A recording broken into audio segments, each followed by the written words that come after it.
नमस्कार. तर अशोक मामा या मालिकेच्या आजच्या भागात आपण पाहणार आहोत की अशोक मामा विचार करत एकटेच बसलेले असतात. तर दुसरीकडे रियांश आणि संयमी बोलत असतात. आता रियांश संयमीला सांगत असतो की ते परवाचं एक्झिबिशन ना खूप कमाल होतं. ॲक्च्युली ना या वीकमध्ये अजून एक एक्झिबिशन आहे, साऊथ मुंबईला चाललो आहे बघायला. आता संयमी रियांशला विचारते की रियांश, एका चाइल्डच्या एज्युकेशनसाठी किती पैसे लागत असतील मुंबईत?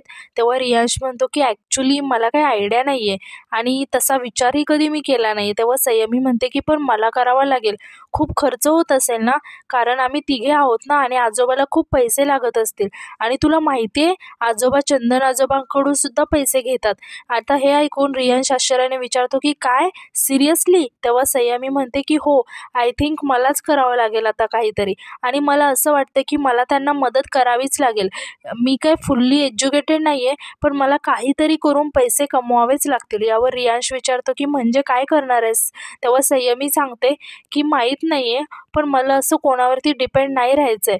म्हणजे त्या दिवशी इयरफोन्स तुटले माझे आणि त्यासाठी सुद्धा मला माऊकडून पैसे घ्यावे लागले. तेव्हा रियांश म्हणतो की पण असं तर होणारच ना? तेव्हा संयमी म्हणते की नाही, पण मला नाही होऊ द्यायचं. हे बघ, आमच्या आईबाबांनी कधी आम्हाला फॅन्सी गोष्टी नाही दिल्या, पण बेसिक गोष्टी आम्हाला कधी विचाराव्या नाही लागल्या आणि मला काही करून इंडिपेंडंट व्हायचंच आहे. तेव्हा रियांश थोडासा विचार करत म्हणतो की एक आयडिया आहे. माझा एक फ्रेंड आहे गौरेश म्हणून, तर त्याचं एक कॅफे आहे. मे बी तू त्याच्याकडे पार्ट टाईम जॉब करू शकतेस. म्हणजे इतकं काही ग्रेट नसेल, पण त्याच्यापेक्षा चांगलं दुसरं काही नसेल. तेव्हा संयमी म्हणते की कॅफे? तेव्हा रियांश म्हणतो की हो, विचार कर याच्याबद्दल आणि सांग मला. तसं तुला जायचं असेल तर सांग मला, आपण जाऊया त्याला भेटायला. आता यानंतर रात्री आपण पाहतो की संयमी घरी आलेले असते. आता इरा आणि ईशान खूपच चिडलेले असतात आणि ते दोघेही विचारतात की काय, आता तू पण जॉब करणार आहेस? आता ईशान म्हणतो की तेही कॅफेमध्ये?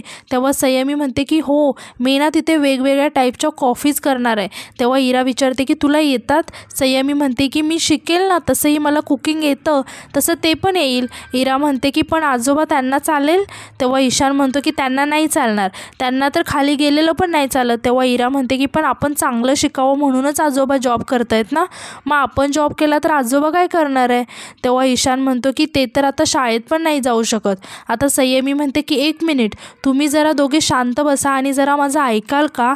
मी हे दोन्हीही करणार आहे आणि म्हणते की मी काम पण करणार आहे आणि मी शिकणारही आहे. सो बेसिकली मला पैसे कमवायचे आहेत. आता ईशान विचारतो की म्हणजे जॉब पण करणार आहेस आणि शिकणारही आहेस, म्हणजे तुला जास्त पैसे मिळणार आहेत?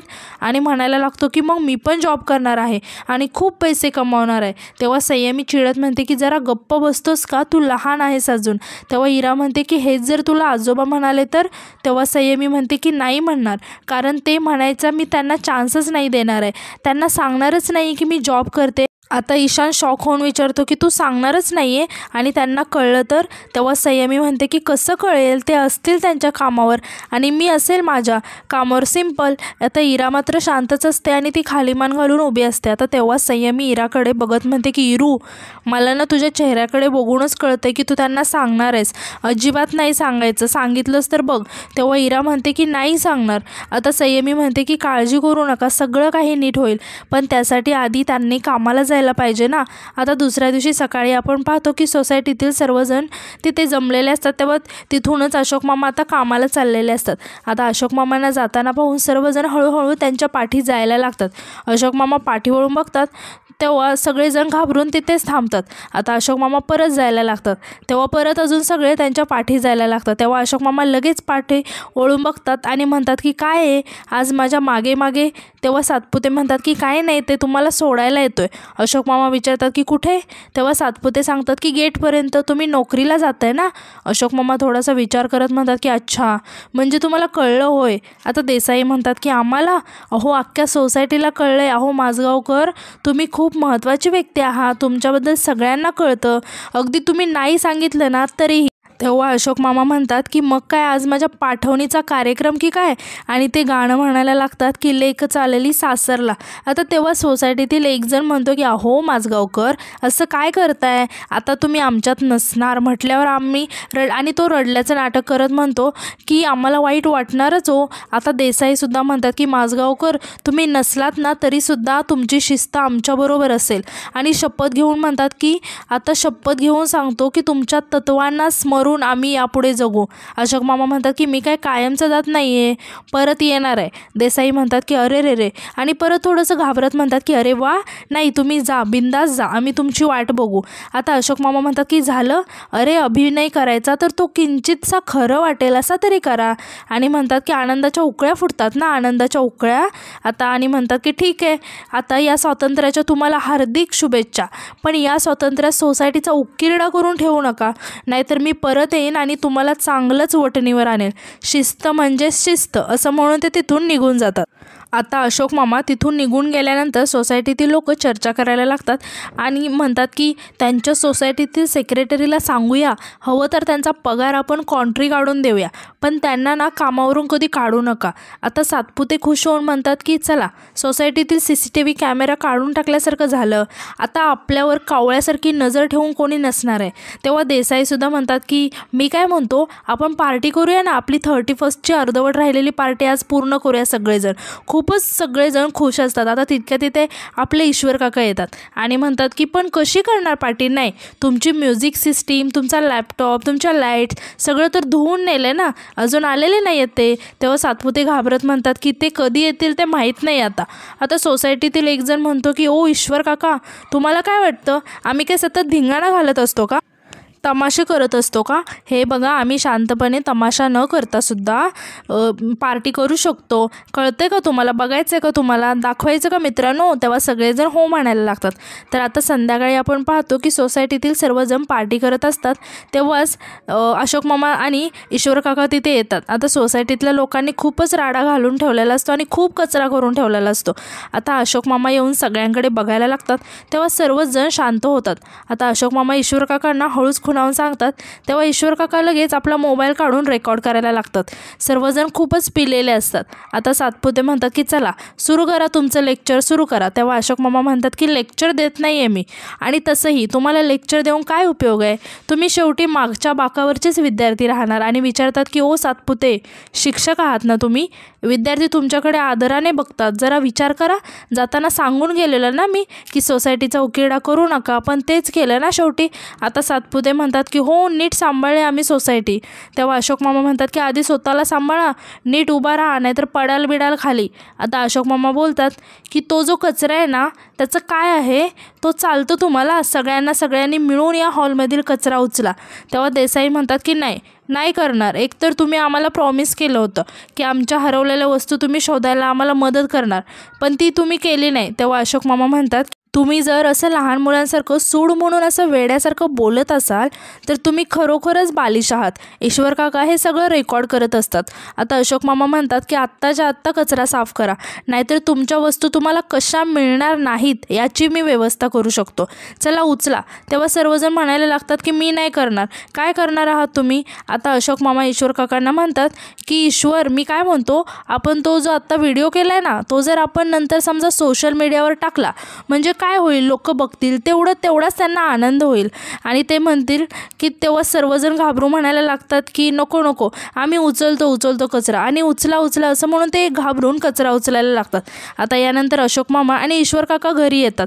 आता ईश्वर काका अशोक मामांना म्हणतात की मला सांगा आता काय करायचं रे या लोकांचं. अशोक मामा म्हणतात की काय करायचं काय नाही, आता यांना शिक्षा देणं हाच या लोकांसाठी एक पर्याय आहे.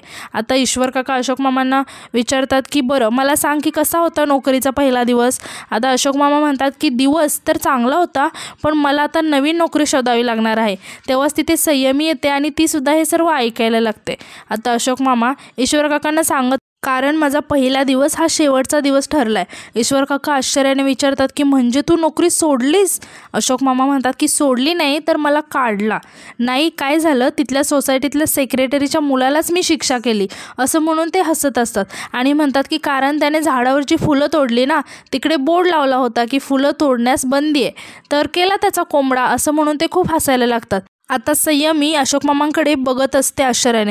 आता ईश्वर काका चिडत म्हणतात की अरे आता आपल्याला नोकरीची गरज आहे. अशोक मामा म्हणतात की अरे पण आपल्याला चांगल्या कामाची सुद्धा गरज आहे, चांगलं काम करतो म्हणून तर त्यांनी मला काढलं ना, आणि ते हसायला लागतात. तेव्हा ईश्वर काका म्हणतात की हसतोयस तू? अशोक मामा म्हणतात की काय करणार, नशिबाने इतकं रडवले की आता त्याचंच हसू यायला लागले. आणि ते थोडेसे इमोशनल होत म्हणतात की काय आहे ना ईश्वरा, मला नोकरी हवी आहे, मला पैसासुद्धा हवं आहे, सगळं सगळं पाहिजे मला, पण त्यासाठी मी माझ्या तत्वांशी तडजोड नाही करू शकत ना. शिस्त म्हणजे शिस्त, इथे काय आणि तिथे काय. तेव्हा संयमी हे सगळं ऐकून आश्चर्याने डोक्याला हात लावते. तर आता यानंतर आपण पाहतो की ईशान संयमीला फोन देत म्हणतो की ताई, ते गौरेश म्हणून कोणाचा तरी फोन आला होता, ते मी उचलणार होतो पण मी म्हटलं की तू चिडचिड करशील. संयमी खूपच चिडलेली असते. आता ईशान घाबरत म्हणतो की मी सांगितलं होतं इराला की फोनला हात नको लावूस. इरा चिडत म्हणते की ईशान काय खोटं बोलतोयस. ईशान खोटं बोललं की देव शिक्षा करतो हा. ईशान म्हणतो की मला माहिती आहे, मला सवय झाली, आजोबांना मला रोज शिक्षा करतात. इरा म्हणते की संयमी ताई, मी फक्त बघितले की कोणाचा फोन आहे. आता इरा आणि ईशान दोघेही भांडायला लागतात. तेव्हा संयमी चिडू म्हणते की शांत बसा, कटकट नका करू, आणि म्हणते की 10 मिनिट मी बाहेर गेले आणि तेवढ्यात फोन आला त्याचा, का उचलला नाही मी यार. इरा म्हणते की आणि गौरेश फ्रेंड आहे का तुझा. तेव्हा संयमी म्हणते की माझा नाही तर रियांशचा फ्रेंड आहे तो. इरा विचारते की मग तो तुला का फोन करतोय. तेव्हा संयमी सांगते की त्याचा कॅफे आहे आणि त्या कॅफेसाठी रियांशने माझं नाव सजेस्ट केलं, उद्या इंटरव्ह्यू आहे माझा. तेव्हा ईशान म्हणतो की ओ म्हणजे तो तुझा बॉस आहे. संयमी म्हणते की अजून झाला नाही आहे, पण झाला तर बरं होईल. ईशान म्हणतो की म्हणजे तू तुझ्या बॉसचा फोन नाही उचलला, आता त्याने जर तुला जॉब नाही दिला तर. इरा ओरडून म्हणते की ईशान गप्प बसा, आणि ती संयमीला म्हणते की ताई तू फोन कर त्याला. संयमी म्हणते की नको, आता मी नाही करू शकणार जॉब, मला वाटलं की ते घरात नसतील, मी जाऊ शकते जॉबला, तेवढ्या वेळात येईन जाऊन, पण आता तेच नोकरी सोडून परत आले. इरा खुश होऊन म्हणते की येस, म्हणजे आजोबा आता दिवसभर घरात. तितक्यात संयमी तिला थांबवत म्हणते की हाच तर मोठा प्रॉब्लेम आहे की ते दिवसभर घरातच असणार आहेत आणि मी कशी जॉब करणार आहे, ते नाही मला करू देणार आणि मला सारखे पैसे त्यांच्याकडून नाही मागायचे आहेत. सगळं माझ्या मनासारखं होत होतं आणि तेवढ्यात यांच्यामुळे कशाला पहिल्याच दिवशी नोकरी सोडून यायचं परत. तिथे सुद्धा ते भांडले असतील कुणाशी तरी, मी बोलणार आहे आजोबांशी. आता ईशान टेन्शनमध्ये येत म्हणतो की म्हणजे आता तुझं आणि आजोबांचं परत भांडण होणार, असं म्हणून ते तिघेही खूप टेन्शनमध्ये येतात. आता यानंतर आपण पाहतो की अशोक मामा जेवण करत असतात. तेव्हा संयमी तिथे येते आणि विचारते की आणखी काही वाढू का. तेव्हा अशोक मामा म्हणतात की नाही, एवढं पुरेसं आहे. आता संयमी अशोक मामांना म्हणते की मला जरा बोलायचं आहे तुमच्याशी. तेव्हा अशोक मामा विचारतात की आता मी काय केलं आहे. संयमी आश्चर्याने म्हणते की हां म्हणजे. तेव्हा अशोक मामा म्हणतात की म्हणजे तुला काही तक्रार करायची आहे का माझ्याविषयी. नाही, आत्तापर्यंत लोकांनी इतक्या तक्रारी केल्या आहेत की मला तक्रारी ऐकायची सवय झाली आहे. नाही, तुझं काय म्हणणं आहे ते सांग. तेव्हा संयमी म्हणते की मी ते ईश्वर काका आणि तुमचं बोलणं ऐकलं, म्हणजे मुद्दाम नाही ऐकलं, कानावर पडलं माझ्या. अशोक मामा म्हणतात की हां ते माझी नोकरी गेली. संयमी विचारते की मग आत्ता काय करणार. तेव्हा अशोक मामा म्हणतात की करू काहीतरी, दुसरी नोकरी शोधेन ना मी, तू काही काळजी करू नकोस, मी करीन काहीतरी. तेव्हा संयमी विचारते की पण असं काय झालं की तिथे पहिल्याच दिवशी.